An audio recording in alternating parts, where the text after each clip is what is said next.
भक्ति क्या है? भक्ति प्रभु को याद करने की प्रक्रिया है।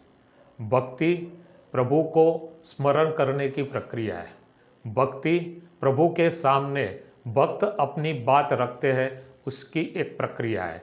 भक्ति मतलब प्रभु की ओर लोगों की आस्था है।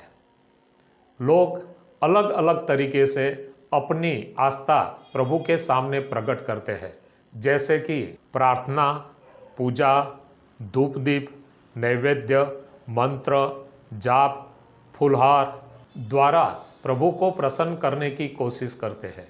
लेकिन ये भक्ति का प्रथम चरण है। दूसरे चरण में भक्ति लोग अलग अलग तरीके से करते हैं। ये भक्ति को नवधा भक्ति कहा जाता है। तो नवधा भक्ति में क्या होता है? नाम स्मरण, कीर्तन, भजन, पूजा, सत्संग, सेवा आदि प्रक्रिया हर रोज की जाती है। लेकिन महत्तम नवधा भक्ति में ज़्यादातर लोग अपने हृदय और आत्मस्फूर्णा के हिसाब से प्रभु का नाम स्मरण करते हैं। अब हम देखेंगे नवधा भक्ति में कौन कौन से तरीके से प्रभु का नाम लिया जाता है, प्रभु को प्रसन्न किया जाता है। प्रथम है आत्मनिवेदन। भक्त प्रभु के सामने अपना हृदय खोल देता है। जो भी समस्या है वो बताता है। प्रभु कहते हैं सिर्फ भक्ति कीजिए, भीख मत मांगिए, याचक मत बनिए। दूसरा प्रकार है साख्य, मतलब सखा। जिस तरह कृष्ण और सुदामा की एक दूसरे के प्रति जो भावना थी, वही भावना भक्त और प्रभु के बीच होती है। अपनी सारी बातें अपने दूसरे मित्र को बताता है। इसी तरह भक्त अपनी सारी बातें, अपना सर्व दुख दर्द भगवान के साथ बांटते हैं। कुछ मांगना नहीं है, अधिकार बताना नहीं है, सिर्फ और सिर्फ निर्मल मन से बातचीत करना, उसे नवधा भक्ति में स्थान दिया गया है। तीसरा प्रकार है हास्य।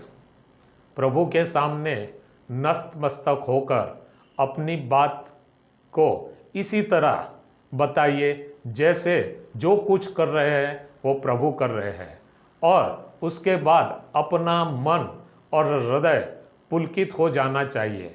हास्य एक प्रकार की भक्ति है।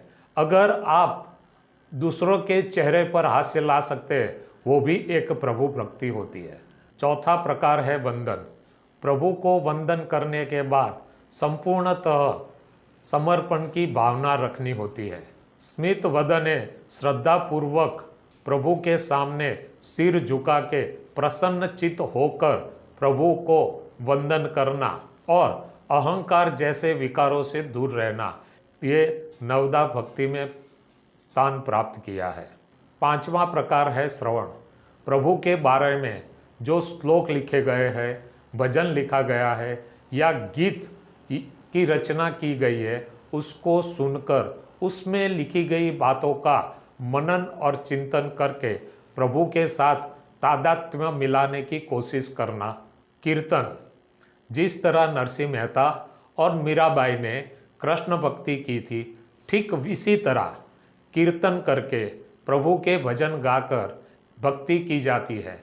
इसकी वजह से अपने मन में कोई दुर्विचार आता नहीं है।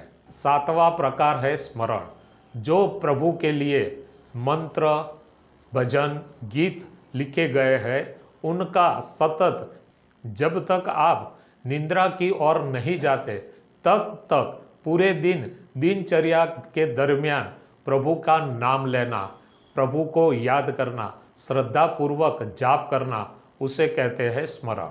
आठवां प्रकार है पाद सेवन। प्रभु के चरणों में अपने आप को समर्पित करना। इस वजह से अपना पूरा अहंकार, अपना जो अस्तित्व है, वो प्रभु में लीन हो जाना चाहिए, उसे कहते हैं पाद सेवन। आखिरी और नौवां प्रकार है अर्चन। मतलब प्रभु को याद करके, स्मरण करके अपना जो व्यक्तित्व है वो पूर्ण तरह प्रभु में लीन करके पुष्पांजलि देना, उसको कहते हैं स्मरण। ये नवधा भक्ति का सार एक ही है, कर्मणेराधिकावस्ते माँ फलेषु कदाचन। मतलब आप कर्म कीजिए, फल की आशा न रखो। कारण आप जो भक्ति कर रहे हैं, प्रभु आपका मन पढ़ के, प्रभु आपके मन में, आपके दिल में क्या है वो सब जानते हैं। इसीलिए याचक बनने की कोशिश मत कीजिए। सिर्फ और सिर्फ प्रभु स्मरण कीजिए, प्रभु को याद कीजिए, प्रभु की प्रशंसा कीजिए और अपना जीवन व्यतीत करने की कोशिश करिए। क्योंकि प्रभु आपके रास्ते में, आपके जीवन पथ में कभी भी कांटे नहीं आने देंगे। धन्यवाद।